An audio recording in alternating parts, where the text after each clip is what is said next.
नमस्कार दोस्तों, welcome to cracker science academy. मेरा नाम है सुमंत। आप देख रहे हैं mission IAS answer writing series. हमने कल डिस्कस किया था होम रूल लीग के बारे में और हमने वहाँ पर सब कुछ पढ़ा था, हिंदी और इंग्लिश दोनों भाषाओं में, यहाँ तक कि पूरा कंटेंट भी हम लोग इसे जारी कर रहे हैं। आज भी जो हिंदी है इंग्लिश है दोनों में आपको कंटेंट मिल रहा है, कोई दिक्कत नहीं, पढ़ा तो रहे हैं हिंदी में। ठीक है, सवाल हमारा था 1857 की क्रांति के बारे में। इसके कुछ डायमेंशंस को हम लोग कवर करेंगे। बीच में ढोल बज जाए तो बीच में आप थोड़ा सा एंजॉय भी कर लीजिएगा।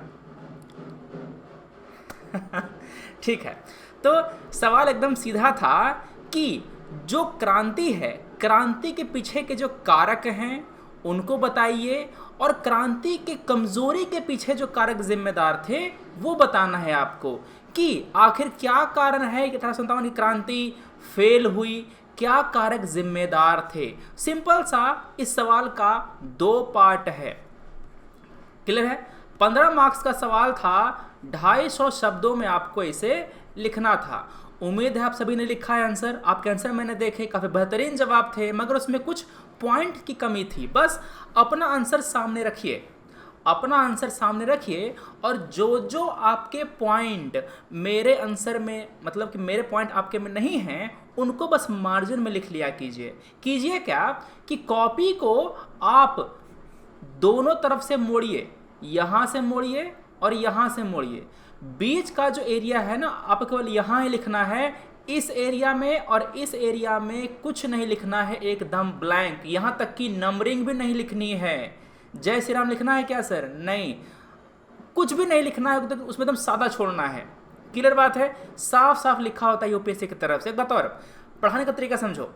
जब मैं बोलता हूँ तो शक्ल दिखा करो, जब मैं लिखता हूँ तो बोर्ड दिखा करो कि मैं कहाँ पर क्या लिख रहा हूँ। समझ गए बात? जब मैं बोल रहा हूँ यहाँ देखना है, जब मैं लिख रहा हूँ तो बोर्ड देखना है। क्लियर बात? चलो तो करें क्या, हम लोग पहले समझते हैं आपके सवाल का स्ट्रक्चर कैसा हो, संरचना कैसा हो। आप इंट्रोडक्शन में क्रांति के बारे में बता दीजिए कि क्रांति शुरू कैसे हुई थी, बस। ठीक है ना? क्रांति शुरू कैसे हुई थी और इसका तात्कालिक कारण क्या था, इसका इमीडिएट रीजन क्या था, लिख देंगे।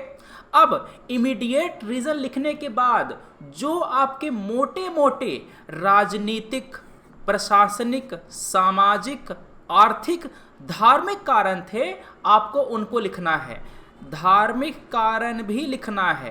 क्लियर है?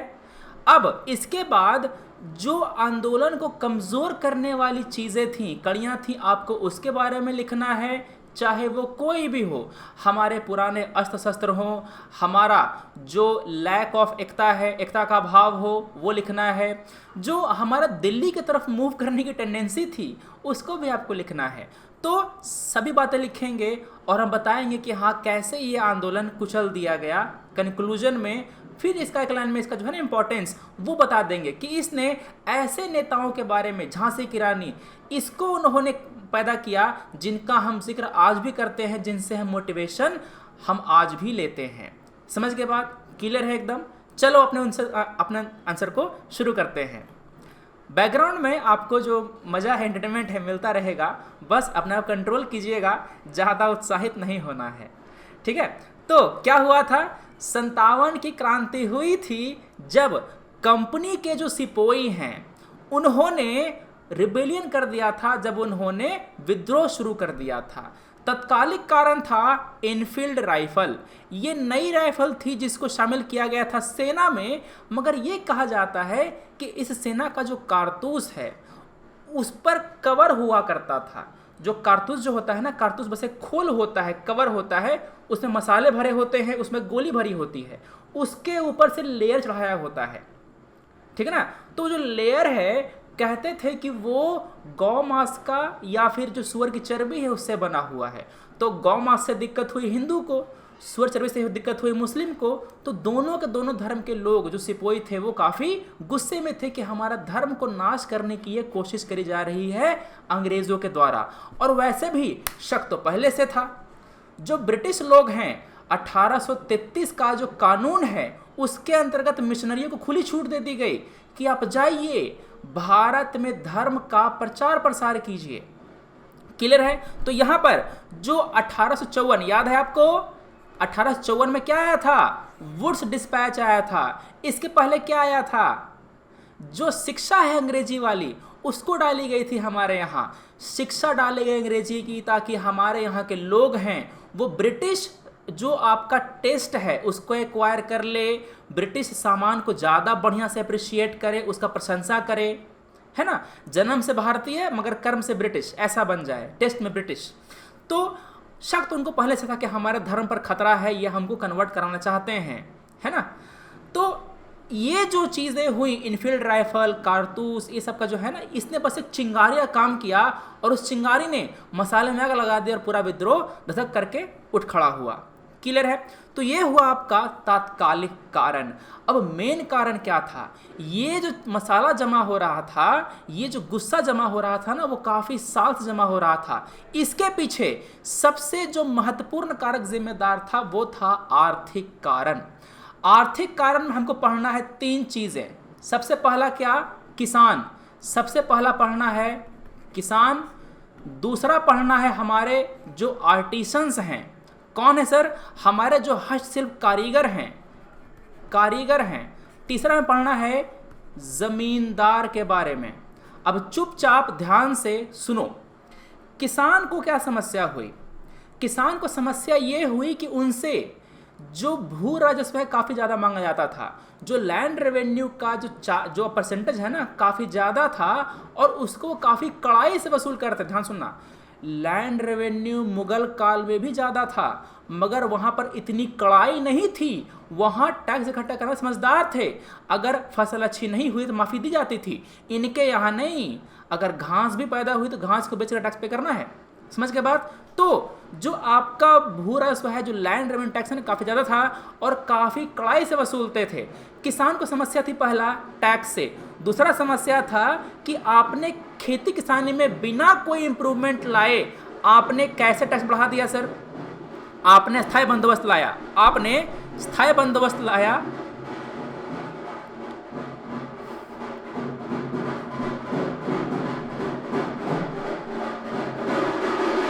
पार होने दो।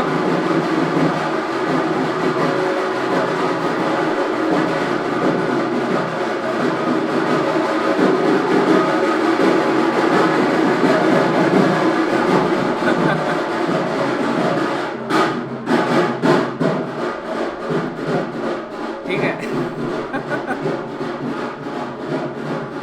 बस बस कंट्रोल हो जाए, कंट्रोल।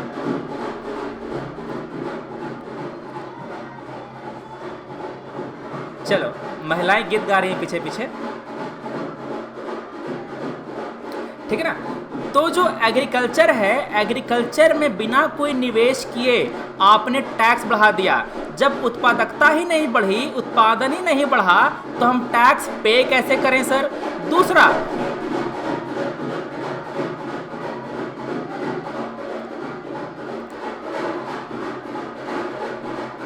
बगल में घर है तो यहाँ पर आकर रुक गए हैं लोग। कोई बात नहीं, कंटिन्यू करते हैं। जो कारीगर हैं, कारीगर की जॉब चली गई। क्यों सर? क्योंकि जो आपके राजा महाराजा थे, इनको हटाया जाने लगा। जब राजा महाराजा को ही हटाने लग गए, जब राजा महाराजा को ही हटाने लग गए, तो उनसे जो हमको प्रोत्साहन मिलता था, उनसे जो जॉब मिलता था, वो जॉब नहीं मिल पाया। कारीगर का सामान बिकना कम हो गया। जब नवाब ही नहीं रहे तो नवाब के सामान कहाँ से रहेंगे, है ना। तो यहाँ पर ये बातें हुई। नवाब जो सामान खरीदते हैं उसकी बिक्री कम हो गई। कारीगर की जो जीवन यापन करने का जो सोर्स धीरे धीरे खत्म हो गया। अब कारीगर मूव करना शुरू किए खेतों की तरफ, क्योंकि शहर में काम था नहीं। खेत की तरफ मूव किए और जो खेतों पर जो पॉपुलेशन प्रेशर है वो बढ़ गया। मतलब ज़्यादा लोग एक ही खेत में काम करना शुरू कर दिए, बेरोजगारी तो हो ही गई। तीसरा आपका है ज़मींदार। ज़मींदार जो पुराने ज़मींदार थे ना मुगल काल वाले, उनको हटा करके नए नए जो ज़मींदार हैं उनको लाया गया। कैसे सर? जब अस्थायी बंदोबस्त लाया गया तो टैक्स का डिमांड काफ़ी ज़्यादा था। जो अच्छे ज़मींदार थे वो फोर्स इस्तेमाल नहीं कर पाए, वसूल नहीं कर पाए। सनसेट क्लाउज मैंने पढ़ा दिया है आपको। सनसेट क्लाउज के कारण इनकी जो ज़मींदारी है इनको नीलाम कर दिया गया था। इनकी इज्जत गई। इनकी जो ज़मींदारी है उसे खरीद लिया साहूकारों ने, दूसरे ट्रेडर्स ने। समझ गए बात? तो किसान, कारीगर, जमींदार तीनों के तीनों त्रस्त थे। फॉर एग्जाम्पल जो बाबू कुंवर सिंह हैं जगदीशपुर के, बिहार, बाबू कुंवर सिंह, उनको यही समस्या थी, उनको हटा दिया गया था जमींदारी से। क्लियर है? तो यहाँ पर जमींदार, किसान और जो आर्टिसंस हैं, हैंडीक्राफ्ट हैं, सभी लोग त्रस्त थे। एक बात और, मर्केंटाइल पॉलिसी ऑफ ब्रिटिश, इस पॉलिसी के तहत जो कॉलोनी होती है वो मात्र कंट्री के लिए ही जीवित रहती है। मतलब कि इंडिया जो होगा ना, उसका मेन काम होगा ब्रिटिश इंटरेस्ट को फुलफिल करना। तो यहां पर फॉलो किया गया वन वे फ्री ट्रेड, मतलब कि यहां से जो माल जाएगा उस पर हम खूब ड्यूटी लगाएंगे, खूब टैक्स लगाएंगे, हमारा भारतीय माल ब्रिटेन में महंगा हो जाएगा, मगर जो ब्रिटेन का माल है ना उसको हम जीरो टैक्स पर यहां इंपोर्ट करेंगे, हमारे यहाँ माल खूब बिकेगा। समझ गए बात? तो ये जो मर्केंटाइल पॉलिसी है, इस कारण से ट्रेडर्स हैं, मर्चेंट हैं, उनको समस्या हुआ, उनको नुकसान होना शुरू हुआ, हमारा पूरा का पूरा इकोनॉमी ध्वस्त हो गया। क्लियर बात? ये हमारा हो गया आर्थिक कारण। अब हम आते हैं राजनीतिक कारण पर। राजनीतिक कारण में आपके जो राजा महाराजा थे उनके साथ किया गया धोखा। ब्रिटेन ने कहा कि नहीं नहीं, आपका राज हम नहीं हथियाएंगे, आप एकदम सुरक्षित हैं, एकदम चिल हैं। ये लोग चिल के चक्कर में, चिल के पंजों में आ गए। तो यहाँ पे इनकी जो रजवाड़े थे उनको हड़प लिया गया। Subsidiary alliance, doctrine of lapse, ये जो आपके पॉलिसीज थी उनको लगा करके, उनको इस्तेमाल करके, फिर एक था डॉक्ट्राइन ऑफ गुड गवर्नेंस, याद है अवध वाला, है ना? अवध कैसे निपटा गया था, अवध को कैसे हड़पा गया था, याद है ना? तो अगला आपका है प्रशासनिक कारण। इसमें जो छोटे जो मतलब सरकारी हमारे दफ्तर वगैरह थे, जैसे कि पुलिस का, जो आपका रेवेन्यू का जो दफ्तर था, वहाँ पर करप्शन खूब होता था। क्या होता था सर? जो है ना करप्शन, घूसखोरी, वो खूब होता था। चूंकि करप्शन खूब हो रहा है, जो न्यायपालिका है महंगी हो गई है, केवल वकीलों का ही दबदबा है, तो इस कारण से जो गरीब किसान हैं, जो गरीब लोग हैं, उनको न्याय नहीं मिल पाता था। पहले का हमारा न्याय व्यवस्था परफेक्ट नहीं था, मगर वो इतना महंगा नहीं था, इतना कॉम्प्लेक्स नहीं था, वहाँ पर न्याय मिल जाता था। ठीक है बात? तो यह हुआ प्रशासनिक कारण। सामाजिक धर्म के क्या हुआ सर? सामाजिक धर्म में क्या होता है कि मिशनरी को दे दी खुली छूट। उन्होंने ये प्रसार करना शुरू किया क्रिश्चियनिटी का, एकदम कि हमारा जो हमारा गॉड सबसे बढ़िया है, गॉड, ठीक है ना? फिर जो सती प्रथा है उसको हटा दिया गया, उसको उन्मूलन कर लिया गया। जो विधवा पुनर्विवाह है इसको सपोर्ट दिया गया ब्रिटिश के द्वारा। तो भारत के जो पिछड़े हुए लोग हैं, रूढ़िवादी लोग हैं, उनको ये लगा कि ये हमारे घर में हस्तक्षेप कर रहे हैं, ये हमारे प्राइवेट स्पेस में हस्तक्षेप कर रहे हैं, जिनका इनको अधिकार नहीं है। क्लियर है? तो देखो, बाहर जब तक मामला है तब तक ठीक है, जब तक आप घर में घुस जाते हैं ना, तो यहाँ पर समस्या पर्सनल हो जाता है, इशू पर्सनल आता है। तो इस कारण से काफ़ी गुस्से में थे ये लोग कि आप कैसे हमारी धार्मिक चीज़ों को, जो संबंधित हमारे अस्तित्व से, उनको आप कैसे यहाँ पर कर सकते हैं। क्लियर बात? तो यहाँ पर ये थे धार्मिक कारण। जो आपके मस्जिद थे, मंदिर थे, उन पर टैक्स लगा दिया गया था। एक कानून पास किया गया था, वो था रिलीजियस डिसेबिलिटीज़ एक्ट। कब पास किया था सर? यह 1856 का कानून है। इसमें यह कहा गया था कि जो लोगों ने धर्मांतरण कर लिया है, जो लोग हिंदू से क्रिश्चियन बन गए हैं, उनको भी अपने पिता का ज़मीन, उनके पिता का जो धन है, उसको इनहेरिट करने का अधिकार होगा। मतलब कि इससे जो कन्वर्जन है इसको बढ़ावा मिलेगा, है ना? इसको प्रमोशन मिलेगा। अगर आप हिंदू से क्रिश्चियन बनेंगे तब भी आप कर सकते हैं, इनहेरिट, कोई दिक्कत की बात नहीं है। अगर हम ये कह दें तो बुढ़ऊ लोग गुस्साएंगे कि मतलब कुल रहेंगे, गुस्साएंगे ना कि तुम भड़का रहे हो मेरे बच्चों को, है धर्मांतरण करने के लिए। तो ये सब बातें थी, ये सब चीज़ें थीं। क्लियर है? अगला हमारा क्या है? Outsider event. जो बाहर के कुछ घटनाएं थी, जैसे कि पहला अफगान युद्ध, पंजाब युद्ध, इन सब के कारण ये दिख गया कि ब्रिटिश पूरी तरह से इनविंसिबल नहीं है। ब्रिटिश को हरा सकते हैं हम लोग, उनमें भी कमियां हैं, वो भी हराने योग्य हैं। तो जब हमें लगता है कि हाँ, दुश्मन हमारा एकदम अति बलशाली नहीं है, उससे हम टक्कर ले सकते हैं, तो आपका मनोबल बढ़ता है, आप उस पर हमला करने चलते हैं। ठीक है? अगला, सिपोही के बीच में था डिस्कंटेंट, उसमें था असंतोष, सिपाहियों में असंतोष था। सबसे पहली बात, जो सिपाही थे वो अवध के किसान थे, ठीक है ना। फार्मर्स इन वर्दी, फार्मर्स इन, जैसे कि हमारा जो है ना ये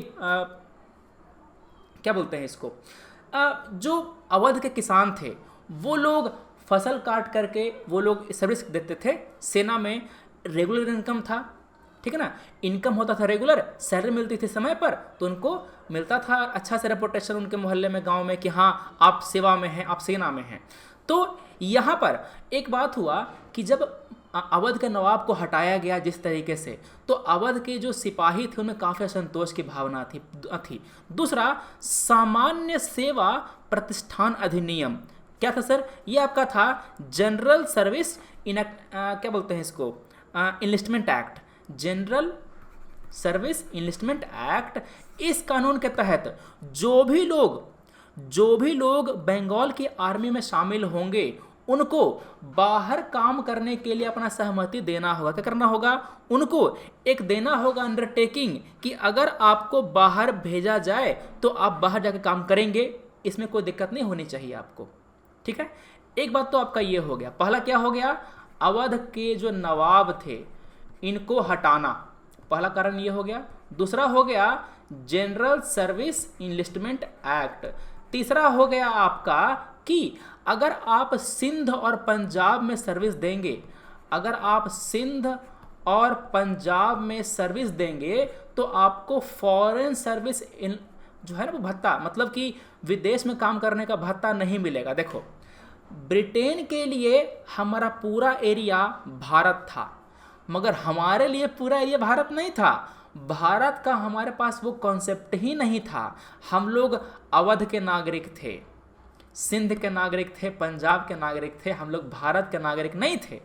तो जब हम लोग अवध से आते हैं तो पंजाब तो हमारे लिए विदेश हुआ, सिंध तो हमारे लिए विदेश हुआ, तो आप फॉरेन का भत्ता क्यों नहीं दोगे, ठीक है। चौथा था कि आपको जो पैसा मिलता है, आपको जो सैलरी मिलती है वो काफ़ी कम थी अंग्रेज़ों के मुकाबले, और हम ऊंचे पोस्ट पर चढ़ भी नहीं सकते थे।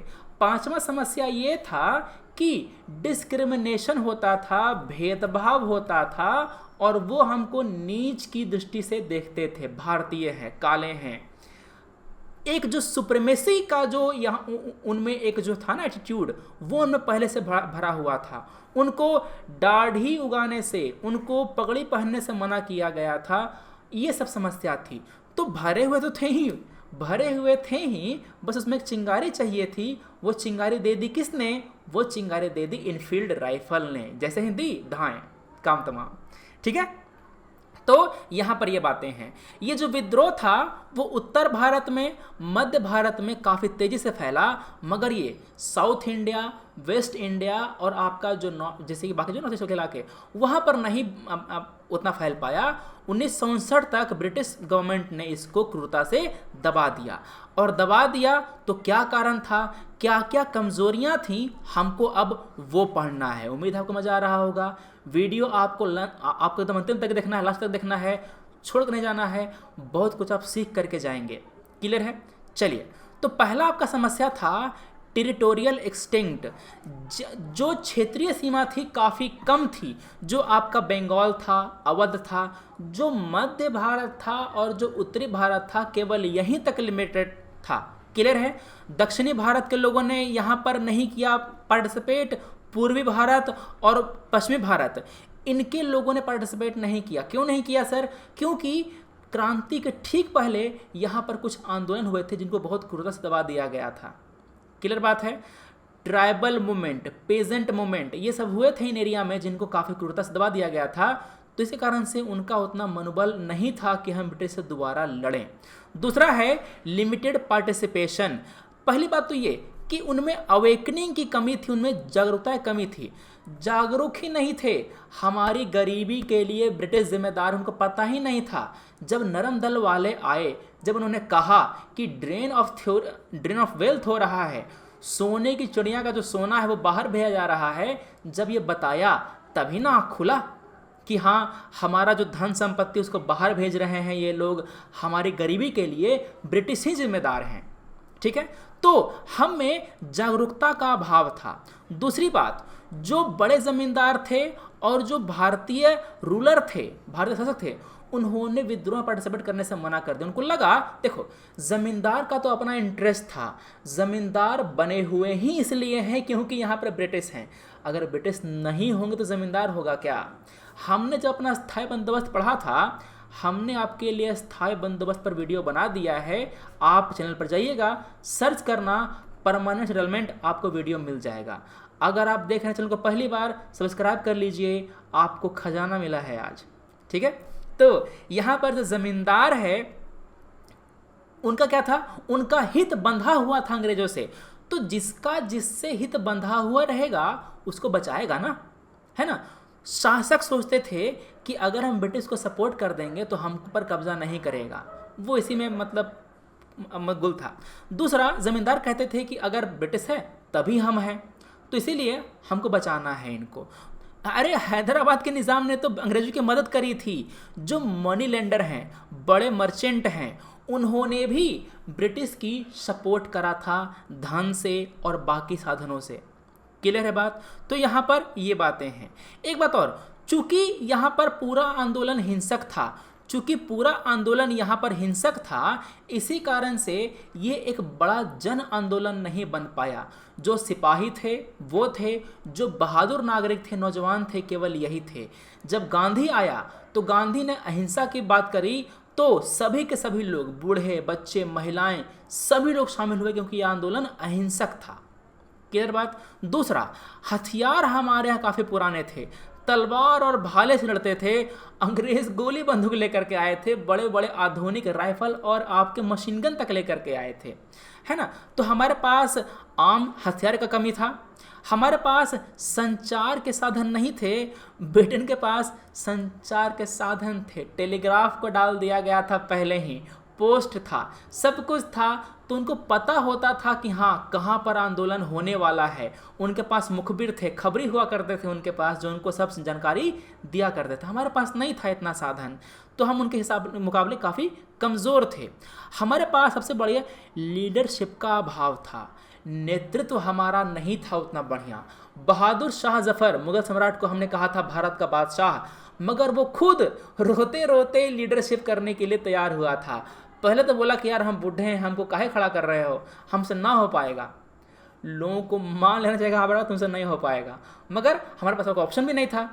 जो बादशाह हैं उनको छोड़ करके आप किसको बनाते, कोई था क्या, नहीं।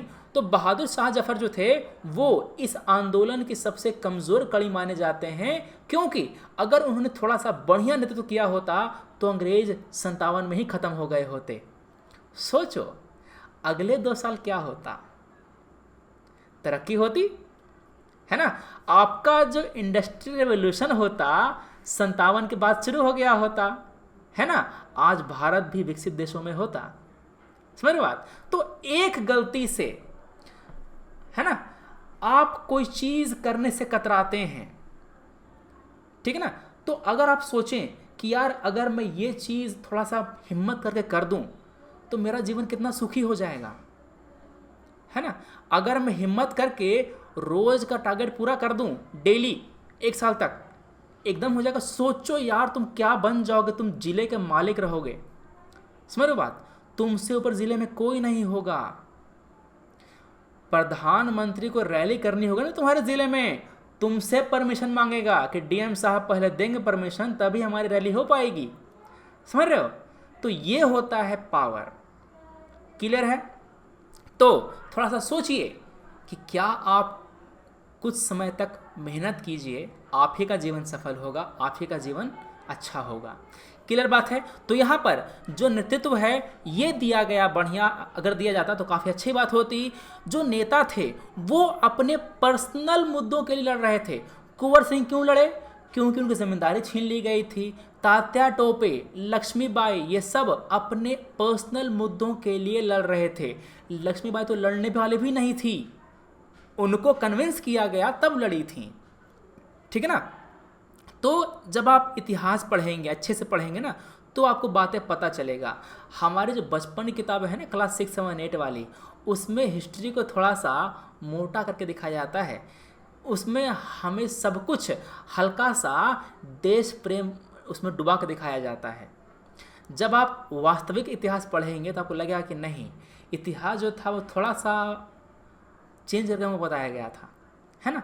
तो इसको देखिएगा, इसको पढ़िएगा, क्लियर बात है।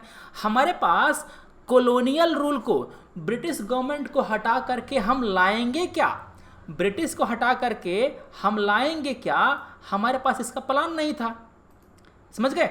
अब प्लान होगा तभी ना एक बढ़िया एक काउंटर प्लान डालेंगे कि हाँ ब्रिटिश को हटाने के बाद हमारा जो हमारा मुगल सम्राट है वो बनेगा, इसमें ये मंत्री होंगे, ये होंगे, ये होंगे, और इस तरह से फेडरेशन बनाएंगे, संविधान बनाएंगे, सब काम होगा। नहीं, हम लोगों ने वापस पीछे की ओर जाना चाहा, वापस हम लोगों ने राजशाही की ओर जाना चाहा। नहीं, बिना इंटेलेक्चुअल के नहीं होता आंदोलन।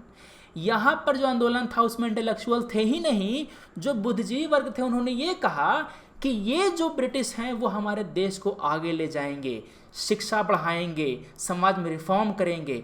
जिस समाज में सती प्रथा होता हो उस समाज को कौन सा बुद्धिजीवी पसंद करेगा? क्या आप चाहेंगे कि आपके घर में जो महिलाएं उसको जिंदा जलाया जाए? नहीं, आप चाहेंगे ना कि हाँ कोई आए जो सब बंद करे। हमारा जो जातिवाद होता है, धार्मिक इतना सारा दंगा होता है, हम क्या चाहते हैं? कोई आए जो इसको बंद करे, क्योंकि हमसे तो हो नहीं रहा है ना। तो उनको भी लगता था कि हाँ जरूरत है ब्रिटिश की हमको, और वो अपने समय में सही भी थे, अपने समय में उस समय सही भी थे। मगर उनकी ये जो गलती थी काफ़ी हमारे लिए खतरनाक साबित हुई, हमको पूरा का पूरा कंगाल कर दिया, भारत का जो पूरा चेहरा है उसको ही बदल दिया गया, ठीक है ना। तो एक फेवर लेने के चक्कर में हमें सब कुछ देना पड़ गया, यहाँ पर यह समस्या हुई, क्लियर है। तो ये बातें हुई, हमारे पास भविष्य के लिए कोई एक विजन नहीं था, क्लियर है। जो बुद्धिजीवी वर्ग थे दूर रहे, हिंसक आंदोलन था। हमारे में एक समस्या थी, दिल्ली चलो, कुछ भी हुआ दिल्ली चलो, सुसु लगी दिल्ली चलो। तो यहाँ पे एक जो सेंट्रीपिटल इम्पल्स था दिल्ली की ओर दौड़ने का, वो खतरनाक साबित हुआ। सब पहुँच गए दिल्ली। अब ब्रिटेन को पता है सब दिल्ली में है, चलो लेके वहाँ पर गए, काम हो गया, ठीक है ना।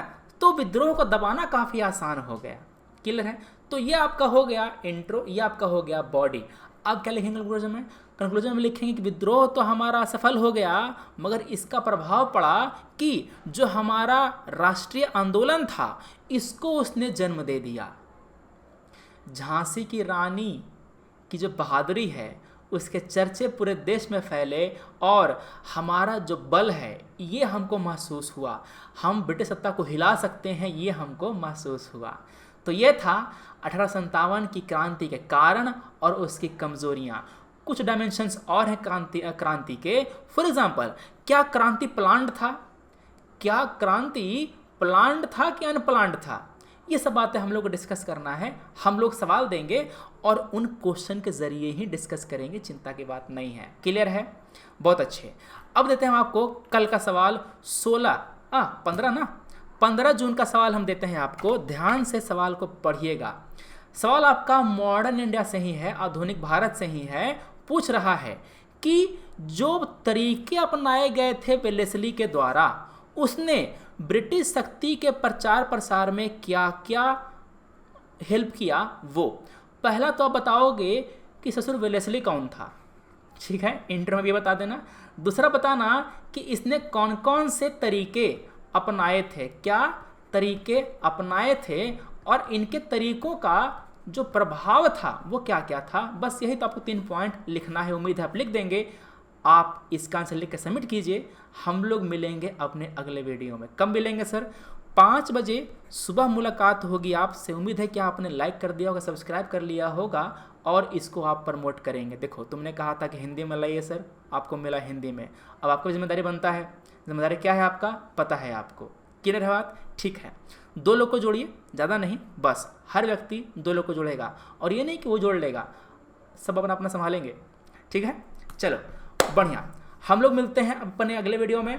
Thanks for watching, take care, जय हिंद।